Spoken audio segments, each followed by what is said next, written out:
So, our, not for wait, that's our regular. Well, first, ahead of myself, it's time to start. Is there a seat next to you? We do have a packed house. We do have these, today, all you thank you for silencing your cell phones. Members, thank you. We will call on you, as members, if you do have questions, we recognize by this year. There'll be no outburst or anything from, any members of the audience. We are going to, change up the schedule to help try to accommodate a few folks who have deals in other committees, and other responsibilities. So clerk of that, if you would, please call the roll. Representative West. Here. Representative Shaver. Representative Hollis. Present. Representative Treadaway. Here. Representative Brown. Representative Lomax. Here. Representative Morris. Here. Representative Holt Jones. Here. Representative Rafferty. Here. Representative Robertson. Here. Representative Klaus. Here.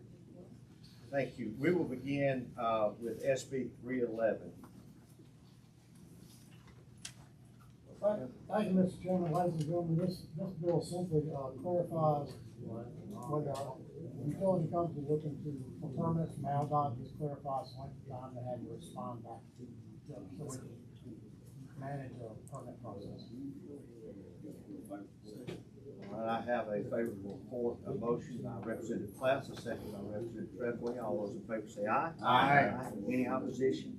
And SB 311 has received a favorable report. Thank you, Mr. Chairman. We will move on quickly with SB 322. Man, I'm trying to get his stomach off. This has to do with authorizing the city of Coleman to annex project 500 acres in Gulf County in the Cold Springs area on Smith Lake. The purpose of this is creating jobs, approximately 300 jobs at 70,000 plus or minus. Currently, average job in Coleman County is on 47,000. Recruit world-class, capable, world-class. $250 million is expected investment and capital outlay to generate revenue for schools, county schools, about $1.2 million when they're fully funded. It would provide millions of dollars for county roads and county commission, $3.2 million when fully funded. It would enhance Wallace State Community College with job training currently being exported out of the area. Annexation is capped to the active property of this resort only. If someone doesn't want to sell, they don't have to. An amendment was added to the legislation prohibits any gambling enterprises, including casinos, so none of that. Legislation sunsets on June 1st, 2026. If the resort project has not commenced, and it's over. Bill made concessions to the county commission with some things that they requested. A memorandum of understanding is being prepared with community fire and rescue corner for dedicated funds. So I'll answer any questions. Yeah, as I understand it, that this is strictly for Coleman County. I think there's been a lot of conversation out there regarding that, and we've seen some of that, and we've received some comments regarding that. But anyway, I'll entertain any questions on the motion. Representative Marshall. The area that's going to be annexed in, what is it? It's 2,500 acres near the Cold Springs area on Smith Lake. So that they have been in opposition from the other side of them being annexed in. I have no idea. I was contacted about this bill this morning as I pulled the bill this afternoon. So it's not a residential area, it's just acres of land? It's going to become what they call, we already have legislation regarding community development. Dry areas, dry districts that are in a county that's dry, but a municipality that has wet and allows you to sell alcohol and annex this area. So if they develop this resort, this would allow the city of Coleman to annex the property that is the resort and to allow them to sell alcohol. I understand that, but I just want to know what's like right now. Are there any residents there? I haven't heard from anyone, but I haven't really been a part of it. I haven't heard from anyone. Real quick, you cleared up something about there's no gaming in this area. Who currently owns the land? Is it Fort Creek? I heard just a little while ago that Fort Creek has a 200-acre, I believe, area. Is that about right? And I think you said the other thing was that they don't want in, so nobody's gonna be forced Nobody in. is. Right. Oh, okay. And this specifically excludes any gambling or casinos being developed. All right, we have a motion, second, Representative Robinson, all those in favor say aye. Aye. Any opposition? And Representative Brineyard, SB 322, receive the favorable report. Thank you very much. Appreciate it. Senator Orr, you are recognized. Thank you for your question. Thank you, Mr. Chairman. Members, this is a bill that, we worked on in the off-season. And this particular bill does primarily two things. One, establishes an infrastructure bank and allow the CETA board to grant loans to power producers, municipal electric providers, operators, and co-ops. And the thinking is, when it comes to economic development, we don't have kind of a rapid way to deploy assets to get power to the sites where we need to get it for projects and for sites that we want to bring projects to, or for particular corridors. The bill you just reported out regarding transmission, that dealt with the delays that we see many times in getting the power where it's generated to where it needs to go, and that has cost us some sizable projects because we've had issues with the timing. This bill does the loans, there's no grants in here. And the other thing it does is establish a fund for procurement of long lead time equipment. And procurement doesn't mean we're gonna go out and buy it, but there are ways to through options or other means, pre-reserve equipment as it's being manufactured for projects that we may have here in the state. Sometimes it can take up to 4 years to get a transfer or a switch or other types of equipment. And that causes a real problem and we lose the project because we're not able to promise that we can get the power there because we can't get the transfer. This fund would eliminate that need or that problem when it comes to timing. It's all about speed in the market. At the end of the day, the project comes, the company comes, they want a site in Alabama. Can you provide power in X amount of time? Usually that's 2 years or less, because that's usually what it takes to build the plant itself. If you can't get power there with the switches, the substations and all that, and the co-op or the municipal power authority, whoever, can't do that, that's where this fund comes into play. So that's it in a nutshell. I don't want to take too much time, but I appreciate you. Do you have any questions? All right, we have a motion by Representative Lomax, second by Representative Rafferty. All those in favor say aye. Aye. Any opposition? SB 304, receive the Thank you, favorable Mr. Chairman. report. Thank you for all your work on. Yeah, it's I don't explain it very well, but Yeah, maybe get got the gist of it. favorable report, so thank you for all your work. Next up, SB 313 by Senator Sliver. Good morning. Good morning, Mr. Chairman and committee members. SB 313, we're kind of riding as a team, and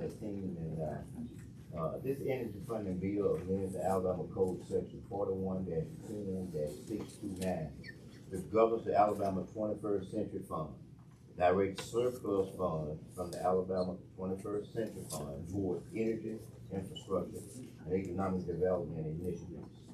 The reallocation of these revenue streams is that the Alabama 21st Century Fund is funded by an annual $16 million appropriation in tobacco settlement revenue. The funds are primarily used to secure bonds issued by the Alabama 21st Century Authority for economic development activities. The bill provides that any revenue in the 21st Century Fund not needed to pay debt service on the authority's bonds shall be transferred to and used by the State Industrial Development Authority, or SIDA, for the authorized purpose of the Alabama Energy Infrastructure Bank, Energy Bank. If the 21st Century Fund does not have any outstanding obligations, as is currently the case, it will provide its funds to SIDA for the Energy Bank. The effect is to provide $16 million annually to the Energy Bank. In the event the 21st Century Fund does have any outstanding obligations, it must maintain funding no less than 1.3 times the annual debt service payable on those obligations. And then any amount above those payments must be transferred to SIDA for the Energy Bank. The use of these surplus funds, that is, the bill transfers the accumulated surplus funding from the Alabama 21st Century Fund in the following amounts. $50 million to SIDA for the Strategic Energy Infrastructure Development Fund, or Development Fund, which is part of the Energy Bank established under SB 304. $10 million to the Alabama Incentives Financing Authority to pay for project and project costs of that authority. And $5 million to the Department of Commerce to pay for the establishment of international offices, rural development strategies, and to cover operational and personal costs. The continuing effect of this bill is contingent upon the enactment of several pieces of legislation that you had one and another will be coming back, Senator Singer. And the legislation that establishes the Energy Bank and its development fund. Are there any questions from anyone? So moved. We have a motion by Representative Hollis, a second by Representative Dudley. All those in favor say aye. Aye. Any opposition? Senator Smithman, SB 313 will see the favorable report. Thank you for your work on that. Thank you, Mr. Chairman, and members of the committee. Thank you. All right, Senator Singleton. Yes, SB 315. thank you, Mr. Chairman.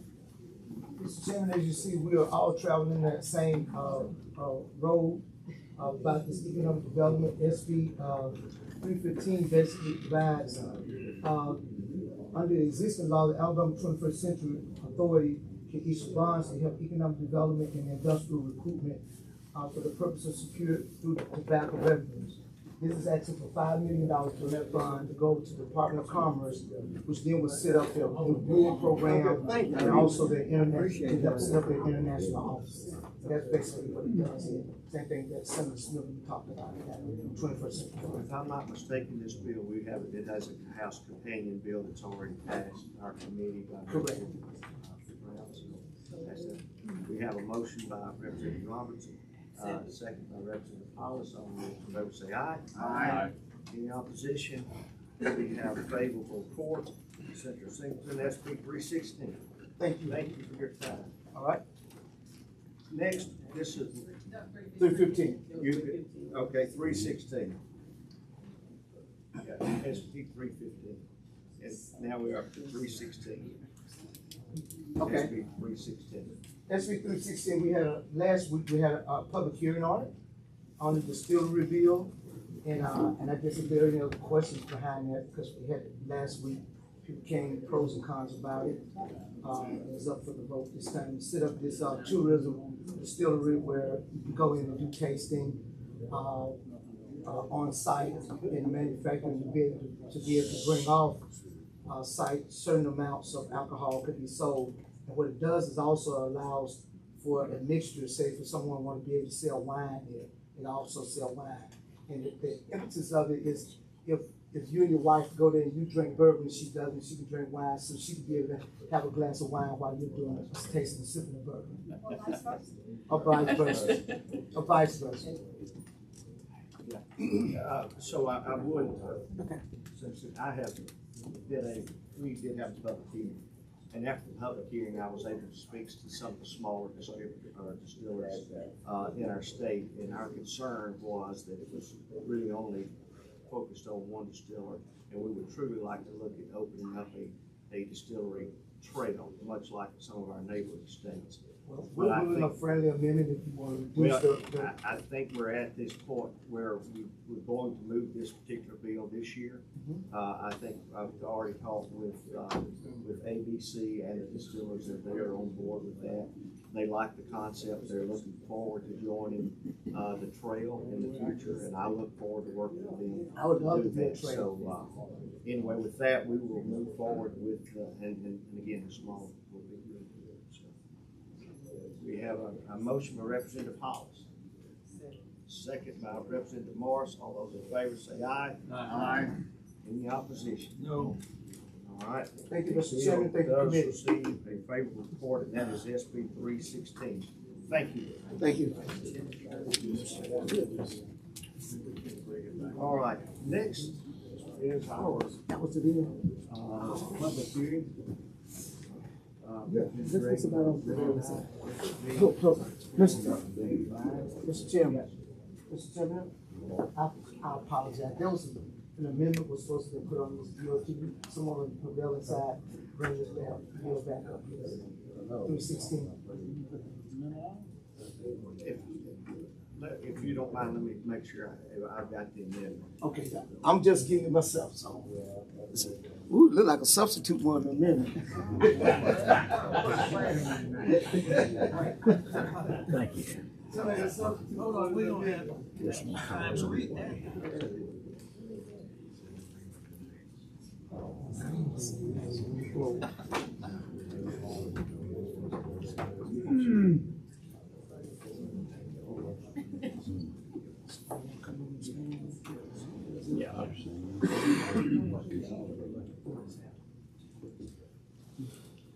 Yeah, Cooper.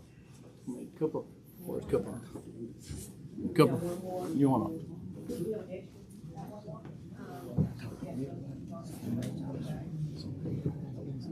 So all it does is. Same deal. Oh, this happened 10 minutes ago. If something doesn't happen on the floor, you can have it on the floor.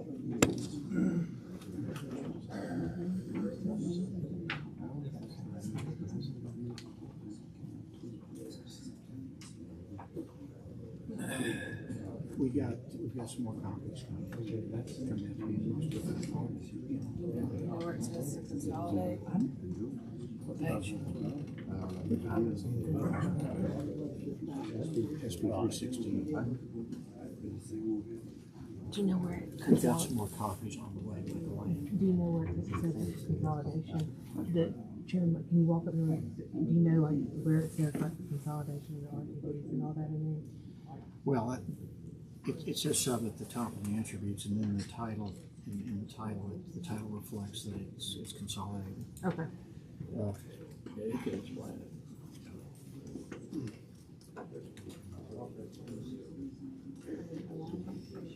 With the synopsis in the title, contain both. I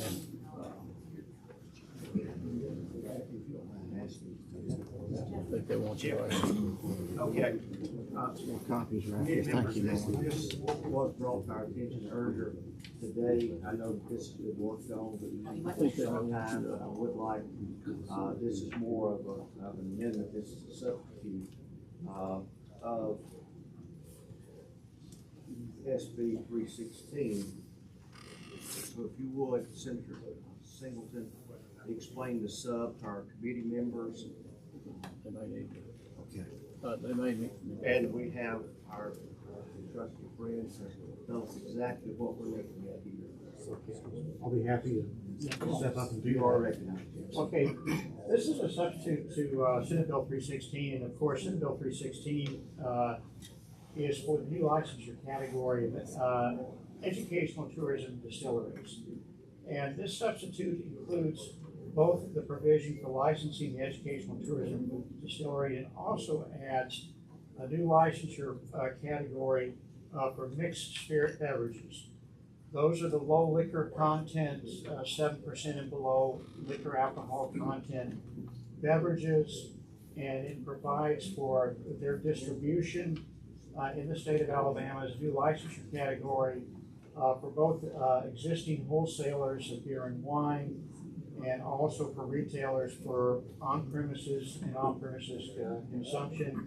It provides for an excise and privilege tax as well for the mixed spirit beverages, and it contains requirements for a franchise agreement. So that's what this substitute basically represents. Let me ask you a question. This is the bill that we passed out of this committee and passed out of the House that has been molded into SB 316. This Is that was, correct? that's correct. This was HB 521, sponsored by Representative Lipscomb, that passed out of the House a week ago. And this is the same in gross. Reflects a combination of that engrossed version and Senate Bill 316 that y'all had the hearing on here last Thursday, which y'all are taking up on the calendar right now. So for the chairman here, we've left the ABV at the same That's 7%, and the tax structure remains the It same. remains the same. Okay, so there are no changes. Now, So then we need to make a motion then. This is more than obviously an amendment. This would be a substitute. So I do make a motion that we bring up SB 316 again. All right, SB 316 is now back. Okay, all those in favor say aye. Aye. Any opposition of bringing SB 316 back? And it's so, Mr. Chairman, I'd like to offer, based on the explanation that's been done, I'd like to offer, SB 316 as substitute. we have a motion. So we've got a question, Representative Treadway. The volume, did we change that in here? Yeah, the distillery, I No, know there's no. an issue, so I thought that was a friendly amendment, we were gonna bring that down so other distilleries could participate, no?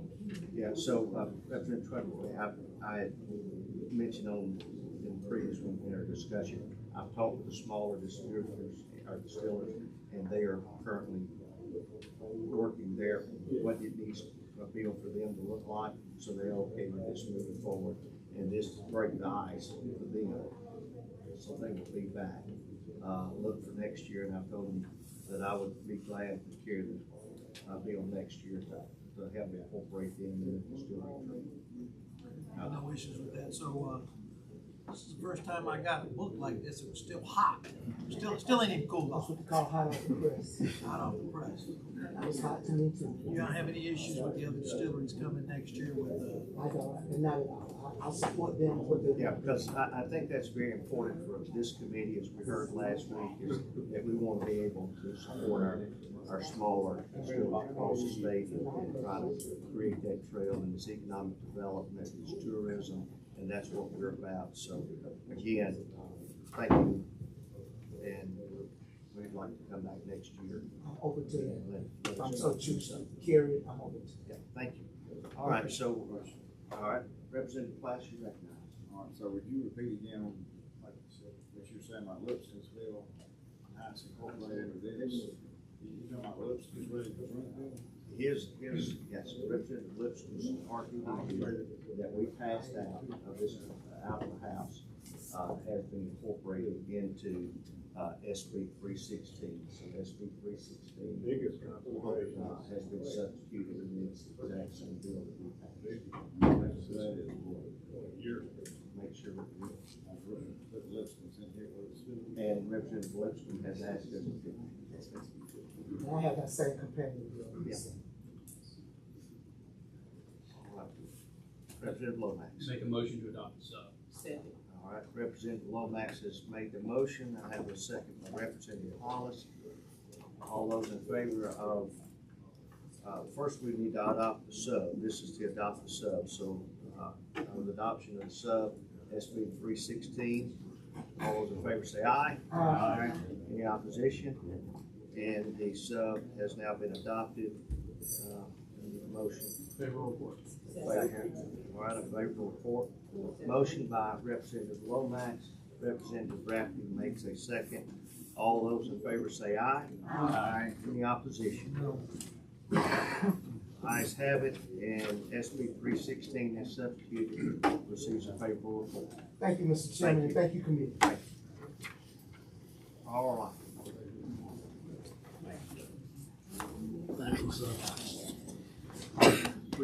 Nuclear options.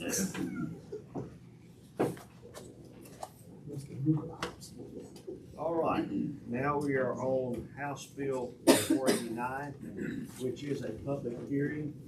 Representative Gray regarding NIL, high school NIL. I'll let him explain the bill. We then will recognize any speakers at the time, and then allow for questions, and then bring Representative Gray back up for committee questions. So, Representative Gray, I'll let you present your bill. Thank you, Mr. Chairman. This is HB 489. It's the NIL bill. And so I'm the one that, pretty much called the public hearing because I wanted some education around NIL and just understanding that this is something that no one wants to take up, but it's happening before our eyes. And I just wanted to have some dialogue about it. So HB 489 really established NIL in high school. When NIL is name, image, and likeness. So you think about NIL as Jeremy Gray, the brand, not Jeremy Gray, the lawmaker, but Jeremy Gray, the brand, being able to benefit and monetize of my name, image, and likeness. We can see on page 2, it kind of gives you some of the receipts of compensation by a student athlete for name, image, and likeness. It's a compensation may not be contingent on specific athletic performance or achievement. It can't be used to incentivize people to enroll into the school, and it has to be, it's provided to by any school or individual acting. It can't be any school or agent acting for the schools. And then when we talk about things that can't happen with NIL, you can't use marks, include school logos, school names, school mascots, trademarks. You can't use apparel, equipment, the school facility, or anything associated with the school or with the association. Also on top of that, you're not permitted to use NIL for tobacco products, alcohol products, or controlled substances. And even prior to this, receiving the compensation, you have to kind of go through a scenario where you talk to collegiate or your financial aid person about collegiate financial aid and tax implications if you were to take this up. And on top of that, before you could enter into any kind of deal or endorsement, you would have to notify the principal or the athletic director 7 days prior, right? And so when we were thinking about just the scope of NIL, and so many people get it confused of what NIL is, right? You have NIL, name, image, and likeness. You have NIL where you have the collectives, right? And the collectives are like, in political terms, it's like a super PAC, where you have a whole bunch of people throwing money into a super PAC, but it's tax exempt on behalf of schools to players. This doesn't do this, right? This is just name, image, and likeness. So I compare this to if there was an All-American football player and he worked at McDonald's, no one would care, right? But if that same All-American was endorsed by McDonald's and all he had to do was go sign a few autographs each and every day, he's still getting paid by McDonald's. He still has a job, right? But this is afford him the opportunity to work it in his schedule so he can be compensated, but he doesn't have to work 12, 10 hours, on the weekend to be compensated. So this is what this bill is trying to do. I had someone reach out to me, and I didn't really think about this, from Morgan County, but they have a child that plays baseball. He's in the 5th grade, and he has a TikTok, and he makes a lot of money from TikTok that is a part of the revenue for his family, right? Not just himself. Well, once he gets into middle school, he can't do that any longer, right? Because upon our current laws, that you can't use your name, image, and likeness to monetize in any capacity. And so this bill will allow that. And I have a statement that I want to read from Jason Seaborn. And he says that, good afternoon to members of our House government and other people in attendance to discuss this important topic facing Alabama high school sport. My name is Jason Seaborn, and I'm a parent of an Alabama high school athlete. and I wanted to share my thoughts about this topic. NIL has become a polarizing, controversial topic for parents, athletes, coaches, administrators at the high school level.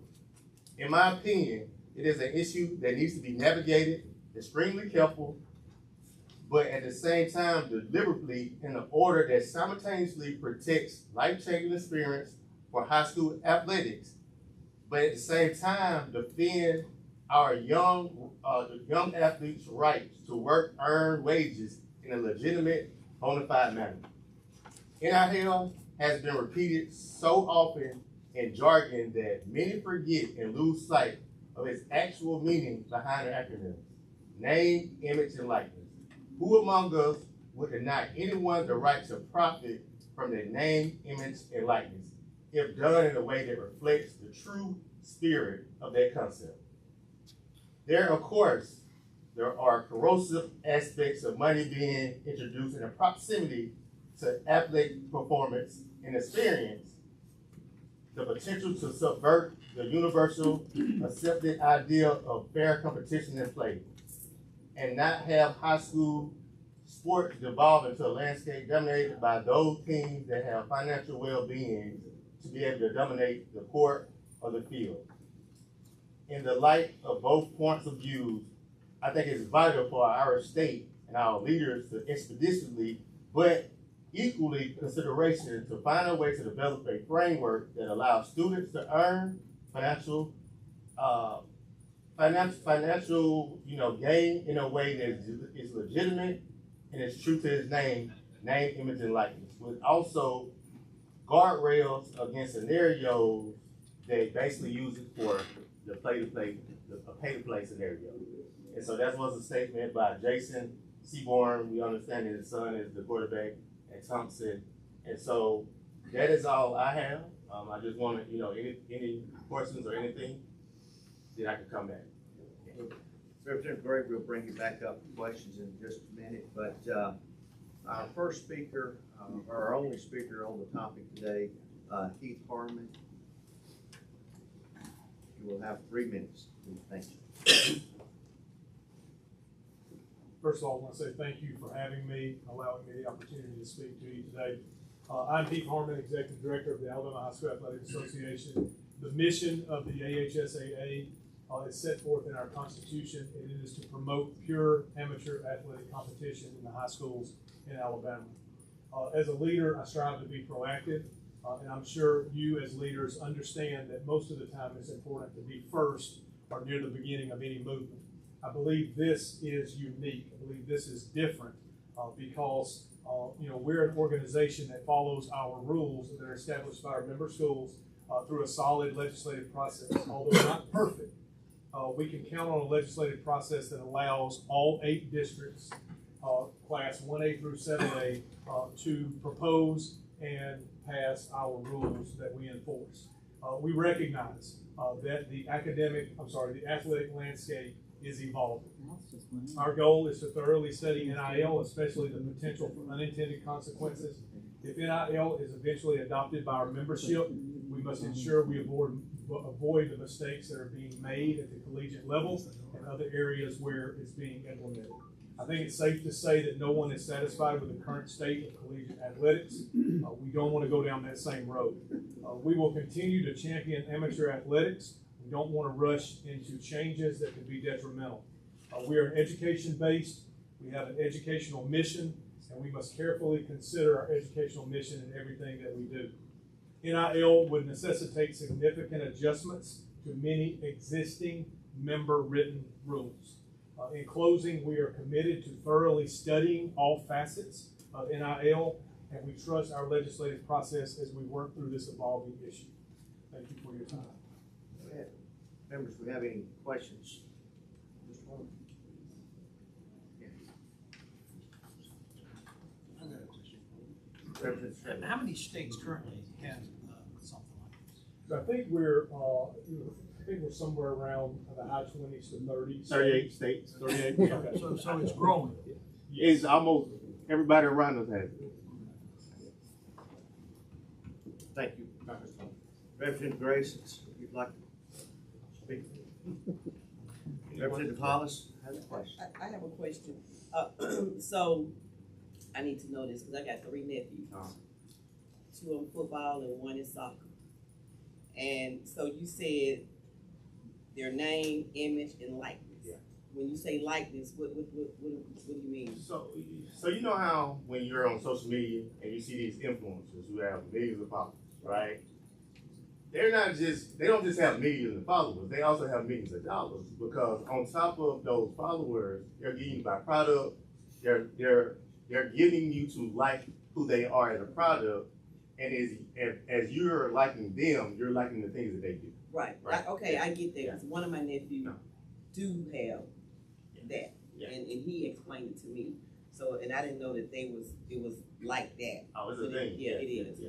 Okay, so and what they can't use is the school name and what else was it? Anything that deals with school, jersey, mascot, facility. So it's basically them as a person, period. Yeah, this is more restrictive than, I wouldn't have wrote the bill this way, but this is a bill I think is passable because it restricted really just to the athlete as a person and not anything else. And so we kind of think about it. I wrote this last year, at least 3 or 4 players left the state, and some have left this year as well, where they're going to surrounding states, whether it's Mississippi, Tennessee, Georgia, Florida. And we're talking about high school. We're talking about high school. And so I don't want you to confuse what's happening in college and what's happening in high school. Because what happened in college is part of an antitrust. But when they increase the enrollment of a high school, or I'm just thinking out loud. I mean, if we pass the bill. Right, I know, but if it did, it would increase the enrollment. But anyway, I'm okay. I just don't want you to get it confused with college, because colleges were forced from an antitrust law. It basically says that the NCAA, who makes $10 billion, can monopolize all the money. They have to let other people make money. Like that was basically the premises of it.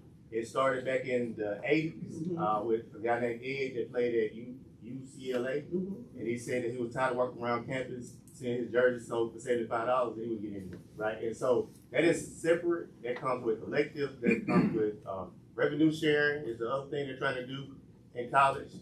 This bill basically just says name, image, and likeness of the individual.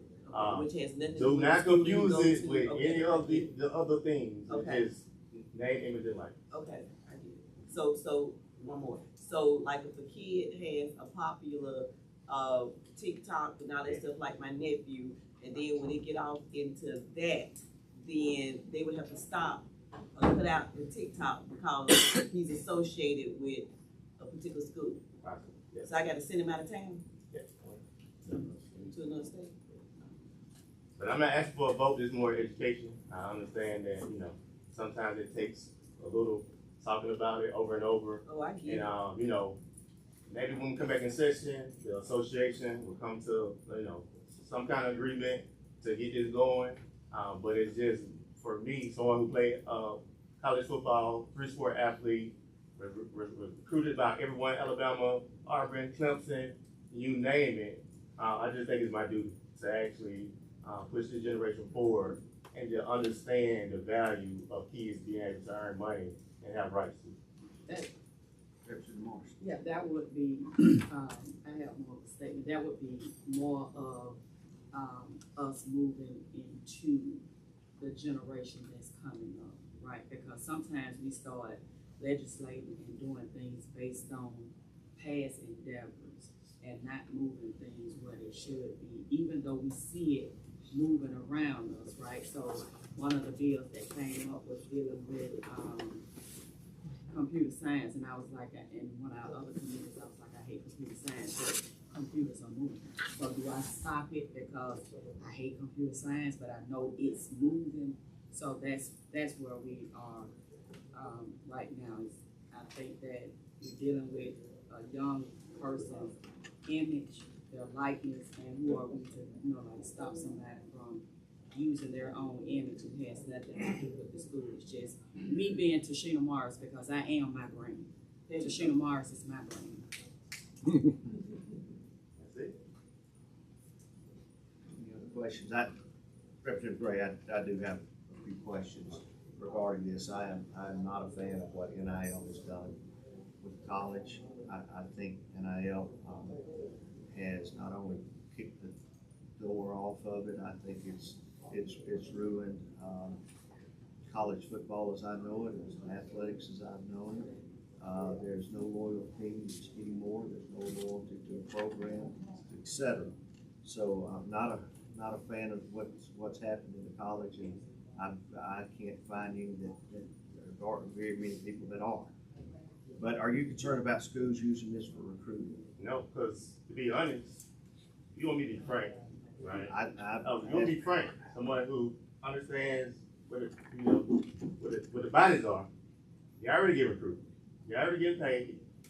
I'm more a person that believes you're gonna get my money on top of the table than under the table. Okay, so you right. So whether your it's college, your statement is our high schoolers are currently getting paid for.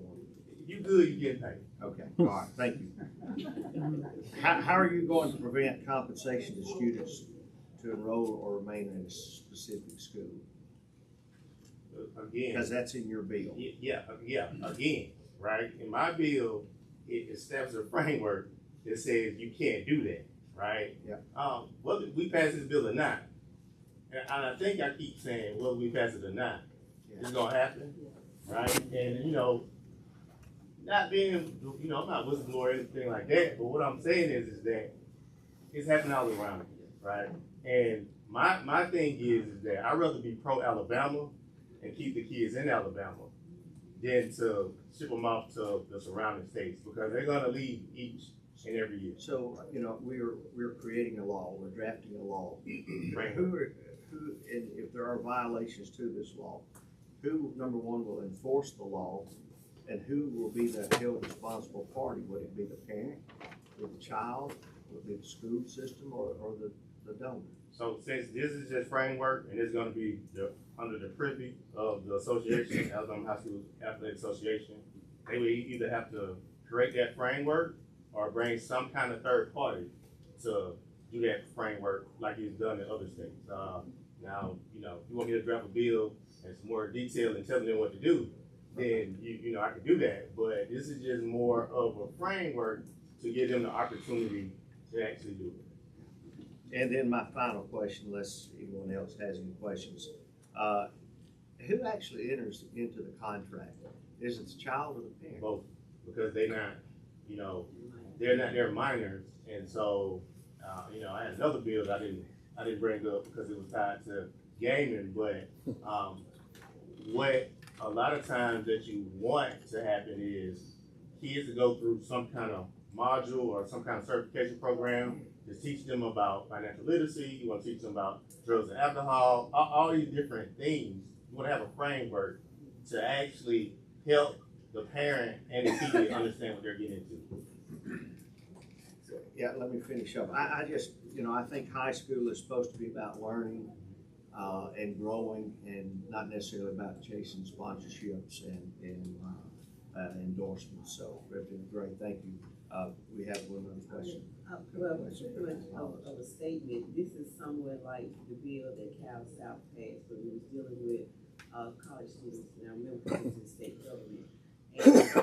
And, regardless, Mr. Chair, no disrespect, they're learning in college as well as high school. So, but each one has athletics. So I get it. And then plus, like I said, I got 3 nephews coming up, and I know they do it. I just want to make the statement that you don't have a personal trainer, you don't go to AAU, you don't do all these things not to get paid, right? Just like you don't do whatever you do, or get a scholarship, or get a scholarship. But at the end of the day, where most of these kids are trying to go beyond getting a scholarship, right? They're trying to go to the NBA, NFL, things of that nature, right? Representative Hope Jones. I was just curious, you referred to the 5th grader, so then when we got to middle school. He ain't got there yet. Do you have a specific age? I didn't see it in the bill. No, but it's, so basically it's gonna be high school and middle school, because that's basically what it governs up on the association, right? Like you start playing organized sports when you enter middle school, right around like 7th grade. So from 7th to 12th grade, this would apply to you. It really wouldn't apply to you if you're in 5th grade, because you don't really have organized athletics within Alabama for 5th grade. Representative Lomax. Yeah, Representative, so if I print off a bunch of pretty pictures of myself, went to a political rally. They would be pretty. Yeah, signed autographs and sold them, would that be legal? You tell me. It would not. It would, yeah. I mean, Because we cannot, we're representatives of the state of Alabama, we cannot profit off our office. but what does it have to do with the? Well, those kids are representative of the schools that they play for. But they also Would are, you they also agree with are that? people, right? So say for instance, if you was a movie star before. So does you- the school listen, provide them a listen. platform? If you was a movie star before you was a lawmaker, you could sign those pictures. Yeah. So how do they become a star if they're not playing for any team? Because of their so you know, this is the thing, you don't even have to be good at sports. This is the thing that I'm saying, right? You can just be influential online, right? There's a plenty of people who are not actually good at sports who have a following Great debate.